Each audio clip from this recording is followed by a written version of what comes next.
And welcome to a bye-week edition of the Ed Carberry Show. I'm Ramon Scott, BeastCountySports.com, joined by my partner Dave Dickens, and we have head coach of the Southwestern Jaguars, Ed Carberry, and quarterback of the Southwestern Jaguars, Josh Owen, joining us. We got him, Dave. We got Josh on the show. So our ratings are about to go up, coach. Not because of the fourth straight victory this week, Dave. 27-17 over East LA. You took in part of that game, and what'd you see? Well, anything would have been for all you baseball fans. Anything would be better than if you were a Dodger fan last night. You about probably lost your dinner, but other than that, no. It started off as a real strong performance on the Southwestern side. I mean, it wasn't even Josh that started off. He decided to hand it off to Terry and let Terry kind of heave it up there. And what did we say, Coach? He didn't really even. It wasn't a bomb he threw. It was more like a laser, wasn't it? That was one of the best double passes I've ever seen. When we practice it, he's got this. Everybody can. Oh, I can throw. Let me go. Suddenly, there's like 15 guys want to try out for that spot, and they throw all kinds of bizarre balls way up in the air. Some guys left-handed running to the right. It was just a total circus. But Terry put it right on the money. I mean, we called it an Adam pass. Throw it at him. No way he put a perfect edge on it. Great catch by Diego Stubbs. We were off and running. Josh wanted to go on the first play of the game, so got to give him credit for that. Yeah, tell us, Josh, from a quarterback perspective, was Terry Wright, of course, the 50-yard pass to Diego on the first play of the game. How'd you see it? Yeah, I mean, saw it just like everybody else. It was, just a quick throwback, and then he throws it down the field, and the safety came down, and it's wide open. It's kind of one of the hardest throws to throw, when the dude's just so open. So he really did a great job of hitting him. But, yeah, I just figured, man, we might as well come out of the bat swinging. And I'll tell you what, and when you pull a play like that and it follows through and it ends up exactly the way you designed it, I'll tell you what, Mrs. Carberry, I'll tell you what, she is probably louder than anybody in those Southwestern stands. She's the best cheerleader you got out there, Coach. I tell you, and and the best thing about it is she knows what she's talking about. She's pretty funny over there. Oh, she's fun. After 40-some years, she's totally comfortable in sharing any information she'd like to. So, Josh, on the next possession, we got the first touchdown of the game, one of 3 touchdown passes for you, and they were all to Davion Johnson. That we've seen you spread the ball around. We've got some receivers really doing a great job, especially going up and high pointing the ball and also catching the ball in the end zone at really great angles. I mean, you're putting the ball in a place where really only they can get it. The defenders, even if no coverage, your receivers are coming out of there with it. Tell me about your hookups, though, with Johnson this week, 3 times connected with him. Yeah, tell me what I thought. Is that what you said? Yeah, tell me about your connection. Oh, yeah. You've connected with him before, but you've also spread it around. But this week with 3 touchdown passes, all through maybe on. Tell me about your rapport with him and why it was so prevalent this week. Yeah, for sure. He's a great receiver. Call him Speedy. He's quick. He's fast off the line, and he beats guys. He really knows how to catch the over-the-shoulder fade, which is a huge thing. He does that really well. So I've got a lot of faith in him kind of when I throw that outside for him to really just go get it. And we were talking throughout the game, and, he was like, on one of them, he was like, man, even if I'm covered, like, throw it up and I'll go get it. These corners can't cover me. And I was like, some receivers, they tell you that, and, you just kind of like, all right, maybe. But, I really just, trusted him. So we were down, and I think it was the fourth quarter where I kind of just threw him up a ball, kind of a back shoulder ball, and he went up and he got it, man. He brought it down. So he's a great receiver, but not only him, but our whole receiving core, I think, is really something special. We've got, a lot of depth and a lot of different guys that can really make plays and hurt you. So, yeah, I'm really appreciative to those guys. Dave, East LA came right back and tied the game again, and that's when Coach Ed kind of had to talk some sense into his guys. Remember the quote he said, we just got done playing Fullerton, and now here we were kind of in a little bit of a battle with East LA. But I think the important thing for the Jaguars in the game, Dave, is we kind of had an answer each time. Hang on a second. I'm gonna try something. Make sure it's not my connection. So No problem. You work on it, Coach. Coach, you kind of kidded me a little bit and said that we just had been playing Fullerton, but again, right after they scored, we went right down the field in 6 plays, and Josh had that 35-yarder to stub, and then he found Johnson for that 15-yard score about midway through the third quarter. I was just saying, it seemed like we had an answer for him, even though East LA sounds like they played pretty well. We came out really fast, scored on the first 2 possessions, and then we kind of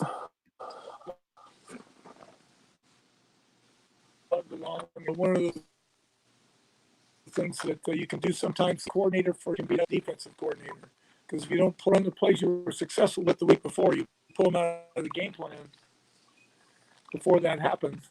And so sometimes you got to take a step back. We talked about it at halftime and just decided to go back and run some plays that we ran that Fullerton and East LA have a different defensive structure, but it ended up working. A lot of it is about Josh's ability to locate. He's got our base play has 5 options to it, and he can come up and take any one of those 5 options. And he's been doing a real great job of picking the right guy, and as he mentioned earlier, the receivers are catching the football. And when you can do that, you have a chance to win any battle because you can actually get in there and throw that deep ball like Josh did, and not have to worry about trying to gain 3.5 yards every play and have a 16-play drive that doesn't happen very often. Dave, you back with me? No, Coach, you mentioned later in the game when it came down to the fourth quarter, and Josh and I talked about this too, that you really put a lot of faith into him, my analogy of it was the couple of tandems, whether it be Dan Reeves or Mike Shanahan with John Elway, or Peyton Manning, and a lot of times they would audible, or they were just their coaches were like, go out there, and Tony Dungy would tell Manning, go out there, you see it better than we do on the sidelines. That's pretty much the same verbiage you used with Josh, and pretty much gave him, hey, you go out there and win it for us. Was not what you did? Yeah, if you go back a couple of weeks when we played Fullerton at the end of the double overtime, Josh asked, you want me to just throw safe passes, give the ball to the fullback? And I said, well, if we're going to win this, we're going to have to go for it. So get out there and do what you got to do. And he's been making a lot of great decisions. Guys are a lot of times, people are wide open and the quarterback can't see it, or maybe the structure of the offense forces them to go through some unique progression. But for us, we just kind of got Josh going and get out of the way, and all plays sequences that are going to be really good for us, because he's going to make good decisions about the balls. And that's the O-line's doing a great job of protecting. He got pretty beat up against Victor Valley, but after that, he's stayed pretty much off the turf. I don't think he was sacked against Fullerton. I think he might have given up. He might have given up 1 sack against East LA. Not sure. Josh, tell me about that game, if I can, Dave. I still want to talk about East LA a little bit, but I also want to go back to that moment, Josh, the win over Fullerton. That overtime pass, and the whole team rushing onto the field there in the end zone. Tell me about the emotion of that victory for your team. I know it was a few weeks ago, but I want to get from your perspective. And when Coach started talking about that right there, and Dave asked me that question, that's immediately what I thought about Coach Ed, about that moment when, I don't know, maybe Josh kind of called you off and said, I think we know what we can do on this overtime play to get that pass in there and get that win. Josh? Yeah. Man, Fullerton was a great game. Exciting game. We knew we had to come out and play good. Play good football and not win the turnover battle. So we came out and it was a fun game to play. They're a great team and toward the end there, yeah, it was like Coach Carberry said. It was I came to the sideline and we'd been beating him on the one-on-one, but I was like, hey, do you want me to throw the one-on-one ball if it's third and long, or do you want to run it and be safe? And he was like, hey, we got to go for this game if we're gonna beat these guys. So it was kind of like the same thing with the last touchdown. We had kind of an out there play call, where it was like we're going for it all. We're not gonna run it on them. So and it ended up working out, and just a lot of emotion because we thought we had them. I think it was like 24-10, and then man, like I think 4 minutes happened, and it was 24-24. I don't think anyone expected that, but just a heck of a job for our team to kind of still bounce back from that, and for the offense to go out and strap up and be like, all right, we got to bring it home. Was great too, and our defense, man, I can't say enough of them. They're an incredible unit, and they give and had 2 turnovers in the game. But yeah, a lot of emotion on that last play. It was a fun game. Yeah, Dave, I think You, go ahead. Go ahead. I know what you're going to say. no, go ahead. And then I'll follow you. Oh, I was going to ask you, Dave. I was going to tell you about it. I think that's what Coach Ed was kind of alluding to, saying we just played Fullerton. Maybe it was a slow start against East LA, and that's what Coach had to prepare his team for was a lackadaisical start. Maybe I don't know if lackadaisical, the defense. I don't think they expected to get up 2 early touchdowns to East LA necessarily. Then eventually Southwestern got it together last week against East LA, but that's just what you got to fight with coming off a huge emotional victory like that, Dave.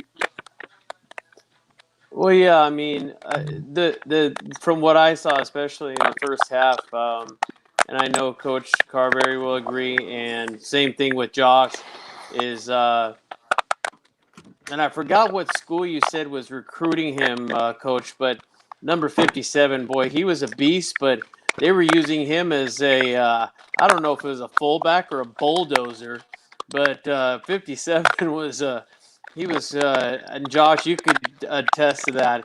He was a really big boy, and the way they use him as a I would say we were using him as a fullback, but he had one run where he carried the ball pretty well, and I think he maybe gained 30, 35 yards. I mean, there wasn't anybody that was going to stop him, at least not one. It took a couple of guys to take him down. But I don't think that's going to be his position in the future. But boy, I tell you what, he was a big boy, and that's one of the things that the coach said when he first saw all the guys that when he saw him warming up from West LA. I mean, they were all coming onto the field, and they were huge. Isn't that how you explain it? Every one of them were just some big gentlemen. Yeah, 57 is a 6'5" and 240 or 250. And then they had one guy look like he was 6'8", big giant offensive lineman. But they had great size and athleticism. Their quarterback was really great at scrambling and keeping the ball alive. And that little guy number 4 playing running back for him, on one play, he went 72 yards. Just one of those things where adds to a gap, and then suddenly you're looking at the wrong gap, and the guy goes, you haven't been able to gain a yard, so he's got 70 something. So it was a big challenge. Our defense plays so well. When we commit, it's hard to stop the run. Sometimes the ball pops out like they do us, but our DB returning guy Jadarius Horton. He ran him down, and then there was the kind of a controversial play at the where 57 scored, but he moved right before the snap, and was definitely offside. We've got it on video now, but the officials are not going to be able to do anything about that. So I tried to talk to them, but they wouldn't listen. Yeah, they did run the ball Yeah, pretty number well. and number. It wasn't just number 57 too. I think if I was hearing right, I don't remember the gentleman, but Josh can definitely attest to this as well as Coach. Number 3 had one run. Their quarterback, I don't know what he was doing, but he was weaving in and out of traffic, and it must have been a good 50, maybe 55 yards. I mean, there was a couple of missed tackles, but it wasn't just missed tackles. He was just so athletic that it was hard to even get a hand on him. And we all know that the Southwestern defense is a pretty tough defense, and typically you're not going to get that kind of yardage. But this guy was just moving, weaving in and out. He kind of reminded me of Keegan Baker from Valhalla. Just he kept finding a seam, and he just kept running, and he'd start at one end of the field, and he'd move through the middle, and then he'd end on the other side of the field. I mean, Coach, you got to say that was probably one of the more athletic plays you saw from an opponent this season so far. Yeah, he looked like he ran for about 100 yards just to get 30. But we had numerous guys had 2 opportunities to tackle him. And he's so athletic, he beat him on both of them. Yeah, Coach. What do you think about that, Josh? I mean, you saw it from your end too. I mean, you being a football guy yourself, I mean, that had to be impressive just because you're a running quarterback sometimes as well, and you've had your share of gaining big chunks of yardage. So to see something like that, and the way he was moving in and out of traffic, that's got to be something that you even thought was pretty impressive. Oh, am I frozen on Josh? Sorry, it's just breaking up a bit. I'm having trouble hearing you guys. We're hearing Is there you a question? fine, Josh, even though your video might be stuck. If you heard that, did you hear that question from Dave? Because we can hear you if you want to keep talking. Yeah, maybe it's my connection. I just can't hear anything. I'm sorry. Do you want me to maybe leave and then come back? I can I can type you a note here. We can hear you just fine, actually.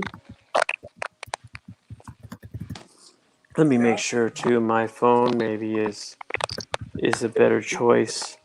Yeah, I think Josh has got a lot of scrambling, and so do I. Yeah. I'm gonna try mine too and see if the phone maybe is a little better. Okay. Maybe I can Yeah. continue on a little bit while you guys are. I'll talk to Coach just a little bit. I want to talk, Coach, about the defense last week. Maybe you can hear me. And I want to talk about the performance of Josh McCurdy, who had an incredible game, really. How about 12 solo tackles, including 4 for loss and a sack, Coach? You got a defender like McCurdy. I'm not sure you've had a guy like this in a while. Well, he's a special player. He wasn't the county defensive player of the year last. He has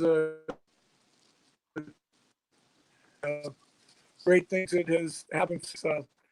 Lee Price, a linebacker coach for us for 2 years, also teaches at East Lake, and he's going back to East Lake coaching.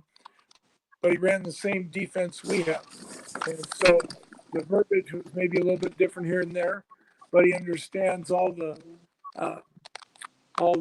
adjustments and everything else. So it's like having a coach on the field defensively, and to just get in there and make as many plays as he did. I think we saw him in the All-Star game last winter, and he was everywhere. And he was everywhere on the field this last weekend. And his ability to make adjustments and keep everybody going in the right direction. And he's even becoming more vocal right now. I hear him at practice making a lot of calls right before our defensive coordinator, Dionisio Menares, makes that call, Coach Mo. Go ahead, Dave. Oh, gosh. Now I don't have Dave's sound. Darn it. I'm going to continue. Josh, can you hear me all right, brother? Yeah, I'm still having trouble. Maybe it's just my connection. I'm just gonna Maybe walk it's outside me. real quick. Maybe it's me, Coach. I'm killing us over here, but as Coach said, we're a long way from 0-1 right now with this 4-game winning streak right now, and you're into the bye. Tell me about the confidence of the team. What kind of work schedule did you give them this week? Are we, got a few days off here, or how are we working out? Well, we ended up on Monday, Tuesday, and Thursday. Players had Wednesday, playtime coaches had Wednesday off, and then they'll have Friday and Saturday off. Give them a chance to sit down, relax. Some of the kids went home. Home wasn't very far away for them, so that was good. And then the opportunity to get in, hit the classroom hard, and catch up with any coursework they may be behind in. So those are the big parts. But we kind of go back to fundamentals. I listened to Terry Donahue, who's the longtime head coach at UCLA back in the day, and they won 11 bowl games in a row when he was coaching there. And the key, he said, was fundamentals. And that was going to be going back to the very beginning, teaching tackling just like you've never taught it before, and blocking and everything else. And then you work in, a lot of times you forget the fundamentals during the year because you're Monday, Tuesday, Wednesday, Thursday play. It gets it going like that to the point that you really can't focus back on fundamentals. So we battle that every day. We try to have a 15 to 20 minute fundamentals period every day where we continue to work and get better at it. The only way to get better is to use your fundamentals. I know it's old school talk, but it's true.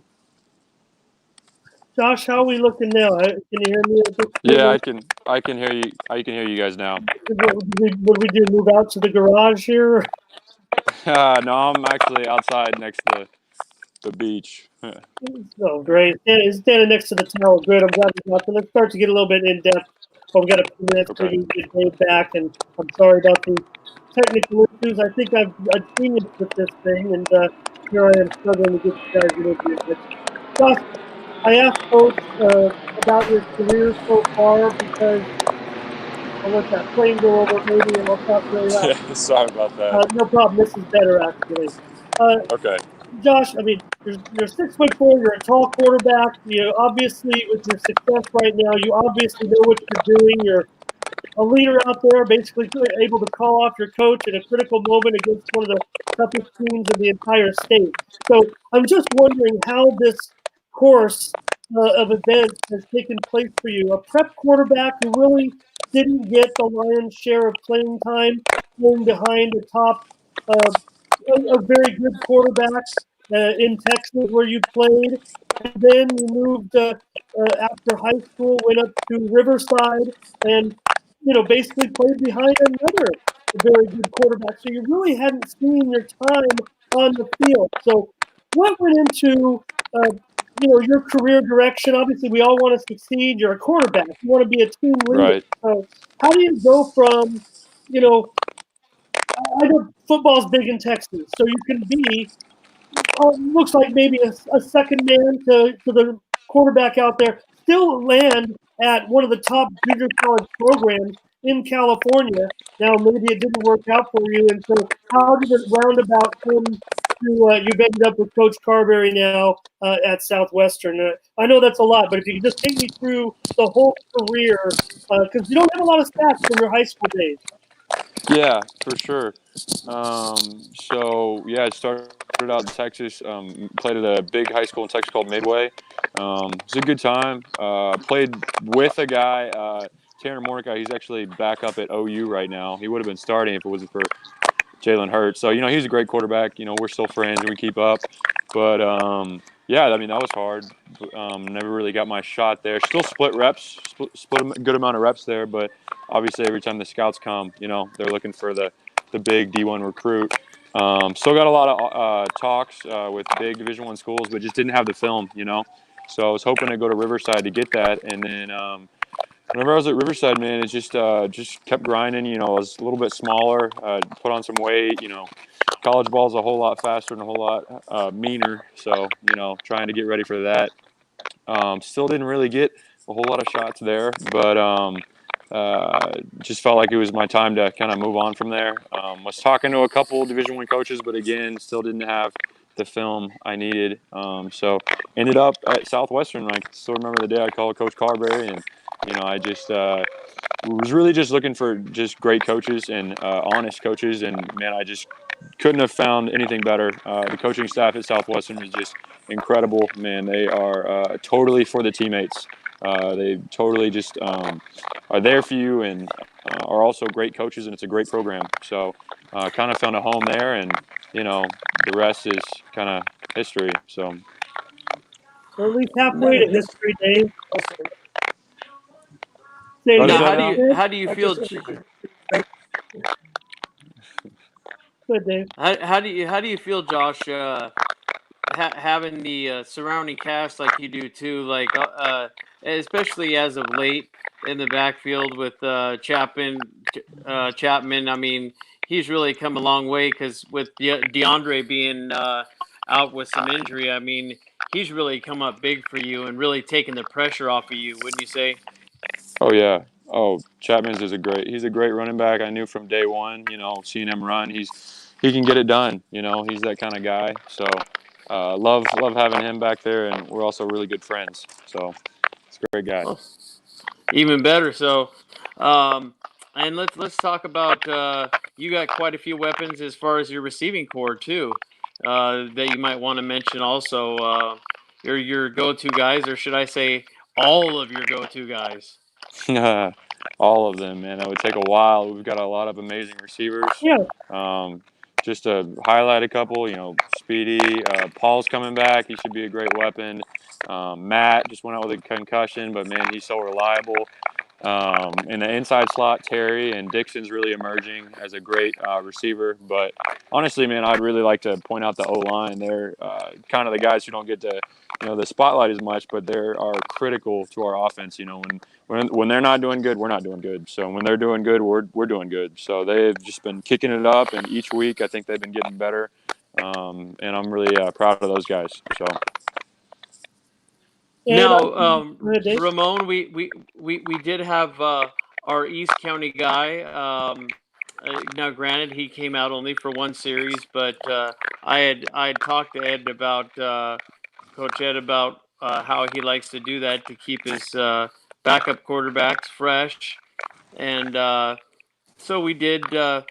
We got one series with Brad Jeremiah. He did come out and take a few snaps. And how did you put it, Coach? I mean, it's never a perfect situation, and he definitely didn't come in a perfect situation.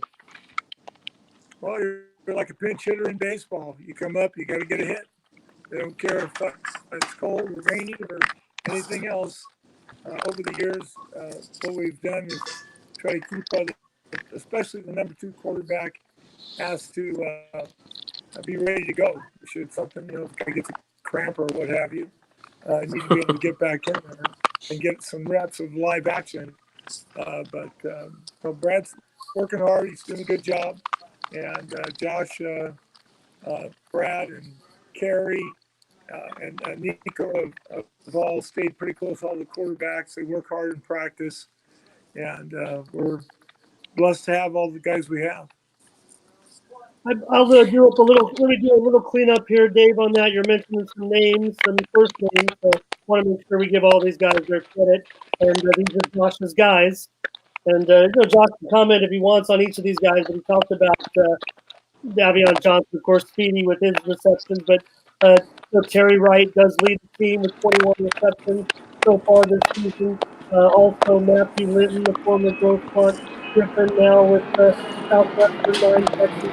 Steve Dixon, Southwestern 6 catches. the base technique. And Tyler Python, I think, also doing an impact, right? But coach, maybe you'll have to help us with that offensive line. Some of the names there. Sure, we got Flavio Gonzalez as our starting left tackle. He's 6'6", about 340 pounds. He's a freshman out of Tucson, Arizona. And then next to him is Gabe Preciado. Gabe went to Mar Vista High School and then USD, and he was there for 2 years. And he bounced back to us. And we had recruited him out of high school, but didn't work out. And now he's back with us. He's 6'5", about 310, 315. He's a real physical player, loves to mix it up in there. Our center is Wyatt Riley. And Wyatt is also from Arizona. Arizona closed their football programs. A lot of kids ended up in Southern California. But he's as good as anybody playing center that we've had over the years, especially all the years we've been at Southwestern. He's got great feet and hands. He's going to be a Division I football player and just does a phenomenal job for us. He's 6'1", about 290. Go to the room. And then our right guard, Christian De La Cruz. No. He's from Monte Vista, and Get a he's glass of water. 6 foot, about 6'4", probably 330. And the right tackle is Nathan. Gosh, help me, Josh. Everett. And Oh, the right Nathan, tackle? yeah. Oh. He's from Las Vegas. Nathan Rickers? Nathan Rickers? Rickers. And Nathan is from Las Vegas, and he's 6'5", about probably about 280. And then our tight end, Diego Mascarena, is a little undersized for that group. He's about 5'11", 6 foot, about 250. And he's really added a big punch to our running game. And can't wait to keep using him, giving him the ball occasionally, and let him get a couple carries in there. But he's primarily a lead blocker. Josh, the coach helped, Josh helped you out there, getting all those games out. So he knows the guys up front. And Dave, Josh is red hot right now. He's got 3 touchdowns last week, 3 touchdowns against Fullerton. And certainly, Josh, I want to ask you about. I wanted to have you on after the game against Victory Valley. 6 touchdown passes. I'm not teasing you about your smaller amount of production in your career up until that point, but I imagine 6 touchdown passes, that might have been more than you had in your whole career there. Yeah, it was fun. It was a fun game. Yeah, no doubt about it. And I said to him, Coach Ed, Josh couldn't make it. He had an appointment and couldn't come on that show.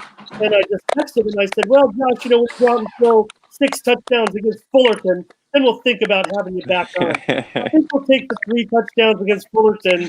I think I'll take the upset. Yeah.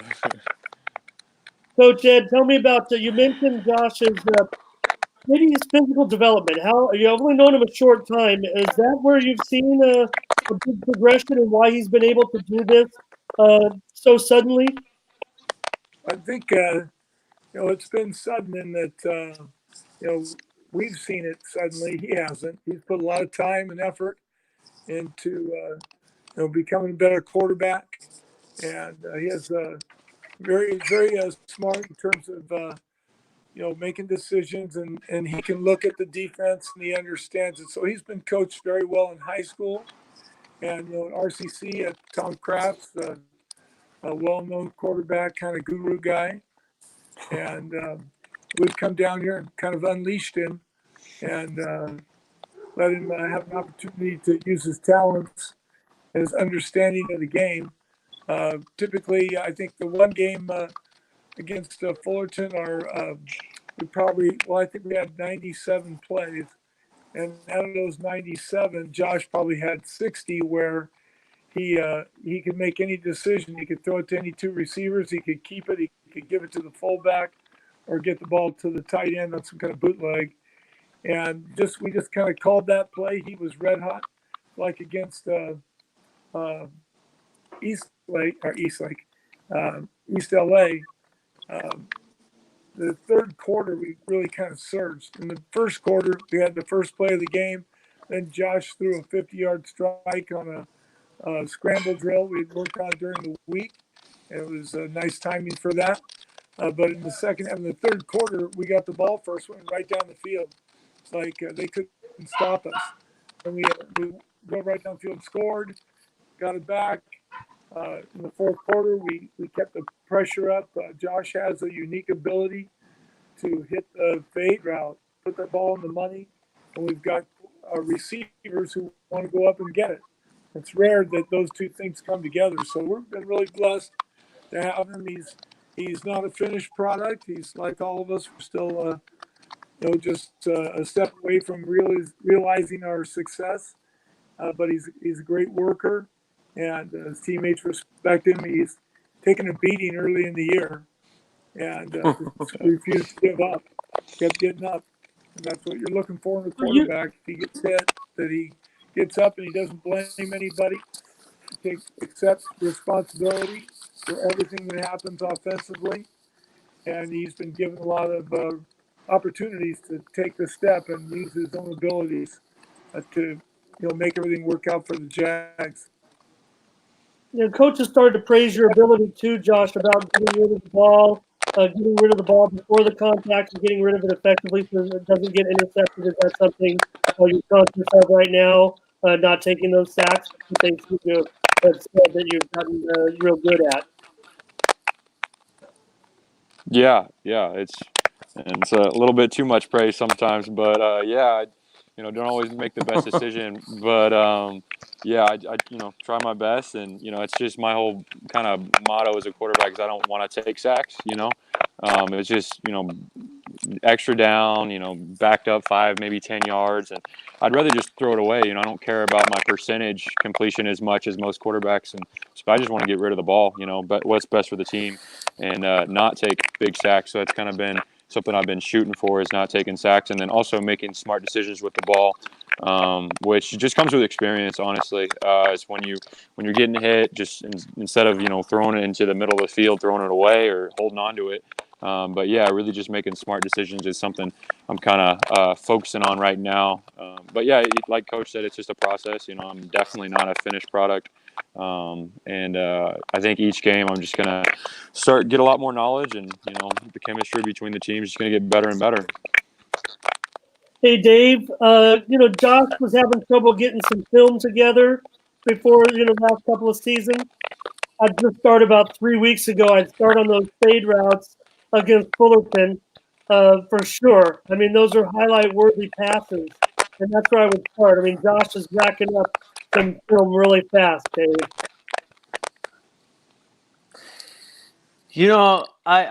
The thing I admired about Josh that I saw first and foremost was, a lot of these junior college quarterbacks, the younger ones anyway, they tend to like to take off right away. They don't like to throw the ball away, yet they don't want to take the sack, but they don't want to move around in the pocket or maybe take a step to the left or the right or take a step up or a step back. They want to start running the ball immediately, which, Josh, I'm sure you would agree, that's a good way to end your college career, not to mention your career period, if you continue to do so. There's a time and a place, and you've had a lot of success doing so, but I'm sure when it comes down to it, you'd prefer to stay in that pocket, and if you got the protection, you're going to be more effective as a pocket passer. Yeah. I did that. It's funny because that wasn't always my thinking. I used to, whenever I was healthy, 100%, I would take off some more times. Still stepped up in the pocket, but took off a lot more. But I think really just having a couple injuries has just really helped me, step up in the pocket and make a good decision and focus in on that, which is, actually it's just been a great benefit because instead of, taking off and running, which anyone can do, it's kind of made me kind of step up in the pocket and find the open way and, still make a good pass under some pressure, which, yeah, so I'm actually kind of thankful for that. Well, I mean, let's look at real quick. Let's look at some of the greats from the NFL to some of the top college products. I mean, you look now, the ones that have been playing 15, 16 years, and Coach Carberry knows that as well. They're the ones that stay in the pocket and throw from the pocket. I mean, just one off the top of my head, Philip Rivers. I mean, he's got one heck of a weird delivery, the way he throws some of those sidearms passes. But the thing is, he has been able to play so many games consecutively because he works the pocket Yeah. and he doesn't immediately take off and run. Well, he's also not the fastest guy, but it's quite comical to watch it. But the thing is he's been able to play for so long with limited injuries because he doesn't immediately take off. And I think, like you said, the injuries that you sustained, I think overall has really taught you a great lesson that your career will be extended by not running as much. I mean, there's always a time and a place, Sure. but just taking off and running all the time, that's always opening up a big channel of guys wanting to eat you for lunch. You know what I mean, on that field. Yeah, absolutely.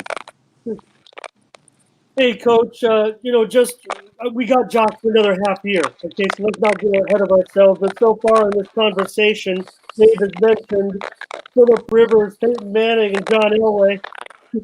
Tell me about Josh's career path after this. I mean, you got something special on your hands, and it's your job now, Coach, to get Josh, I think, to the next level. Judging from this production, it certainly seems like your mailbox might be heating up a little bit. Well, it's we said before, it's a process. You have the entire spring and work your way through that into the summer, then fall camp, and here we are, midway through the season. And around that time, you start putting together. We talked to all our sophomores about putting together their videotape to get out on Hub, and then we'll start sending it out. We have access to every coach in America, and we get our information out with the players. It's a lot about a fit. Josh knows this. It's got to be the right school for him that he really wants to be at, and they have an opportunity for him to get in there and compete and have success and do well in school. And he's an outstanding student also. So when you couple that with the success he's had right now, the fact that he can go to school and be a good student and get that stuff done, it's nothing but finding somebody with a successful transcript and trying to bootleg somebody in there that didn't do the job in the classroom. So Josh has it going on both ends, and right around this time is when schools are coming out because they get their buys. And we had a coach from Mississippi State and a coach from Fresno State on our sideline in this last game. So we'll see what's going on. But right now, the big focus is the team, and that's Absolutely. one of the things that Josh to do is put the team ahead of any personal goals. And when you win and have success, coaches come around because they want to know. They know it's not the coaches for sure. It's about players and what players are able to accomplish. And so that should take him in the right direction. Josh, I know this isn't a sports question, but maybe some of the folks out there want to know that, and I know Coach Carberry just said about the team, and that's what it is about, and about your success altogether. But what is the backup plan for Josh as a major, or do you have any thoughts on that at this time? I mean, yeah, eventually, yeah. But right now, I just kind of like want to live in the moment, whatever I'm doing right now. I don't want to focus on the next school I'm at or the next, kind of career decision. I just want to kind of focus on right now. So right now it's just team and it's at Southwestern, for however long I'm there. and really just giving that all I have, and then whatever comes next, I'm going to give that all I have, and then whatever happens after that, give it that all I have. So that's really all I got for you. Well, Hey, no, that there's absolutely nothing wrong with that way of thinking. I mean, you got plenty of time but just curious. Sometimes some people at your age, they kind of have somewhat of an idea, but definitely you have a good game plan right now. You got a whole another year under Coach Carberry, which you can learn a lot more and to improve your game and then move on to the next level. yeah, Yeah. for sure. And Josh, I just want to hit you up with one more, then we're going to get out of here. We're going to kind of save Coach Ed for next week, Coach, and we'll talk about Saddleback. That's a huge game, but probably won't have Josh next week. So, Josh, I know as players, you guys can see this square right ahead of you. Saddleback right now, number 3 in the state. We're ranked number 12 right now. This is a huge game, probably one of the biggest games Southwestern's had in a couple of years for the regular season. So, hey, I know what you're saying. Take care of those games. Playing a big bowl game or playing a big playoff game, and those scouts will be there too. But what do you think about Saddleback and that big game that you guys are going to have in 2 weeks or a week and a half? And couldn't be more excited for it. It's always an athlete's dream to play good competition and kind of test yourself against what they have. So, man, I'm excited, man. The higher ranked they are, the more excited I get about a game. Because it's a great test. Of your athletic ability and of your team ability, and you kind of just get to just test yourself. So I'm excited about it. I think that they have a great program, but we also have a great program, and it's going to be a great game. It's what I live for. Dave, it's a big one in 2 weeks. Absolutely. Are you kidding me? I wouldn't miss it for the world.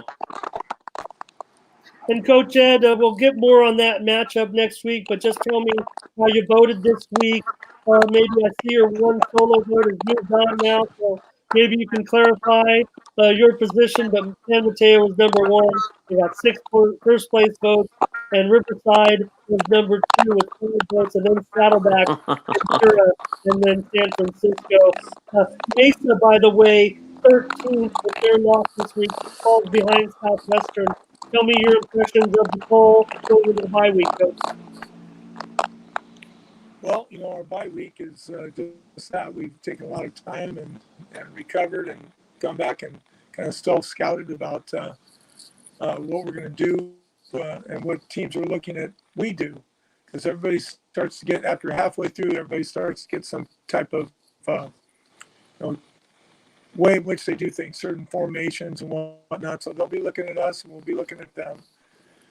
In terms of voting, all the votes open. I mean, anybody knows who votes, but I voted for Riverside this last weekend. I thought they came up and played a really good San Diego Mesa team and kind of exploded on the scene on them. And that was the big difference. Before, I really thought Saddleback was the top team, both them being 5-0. Everybody's got a quarterback in our league. It's funny, there are only 2 teams that are unbeaten, and they're both in our league. And then we're the next ones. I think there's like 4 teams that are 4-1, and that's us.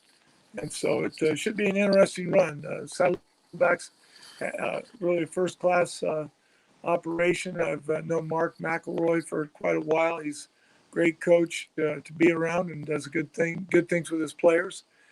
And so it's going to be a real challenge, but we're looking forward to it. We hope it's certainly the biggest game we've played so far, but not the biggest game. Hopefully not the biggest game we'll play this year. No, probably not. I mean, come on, Dave. You look at the schedule going out at Saddleback, then at home against Norfolk, and then probably one Josh is going to be looking forward to when they host Riverside on November 2nd. I mean, as big as this game is, that one could be even bigger. And maybe that's the week. Is Saddleback College. Absolutely. Maybe that's the week we'll get Josh back on, Dave. You good to go, Dave? I think we should let these guys go. I'm sorry about our little glitches, but I hope everyone heard exactly what they needed to hear. And I hope, Josh, you got family and friends back home. Please, I want them to see as well. So, Dave, you good? Absolutely. I just want to thank you both. It's always a pleasure, Ed, to have you on. And, we always learn a thing or two just from your analogies. And then, Josh, it's been a pleasure just talking football earlier this week, and then also today, and really finding out where you're really headed, and the job that you're actually doing, being behind center for the Southwestern College Jaguars. So I think you guys are all heading in the right direction, and just keep doing your thing. And we thank you guys for coming on tonight. All right. Yes, sir. Thanks for having us. Thanks a lot, Dave, for Thank you. sophomore quarterback Josh Owen, head coach Ed Carberry, and Dave Dickens. I'm Ramon Scott. Thank you for joining us. Thanks, John.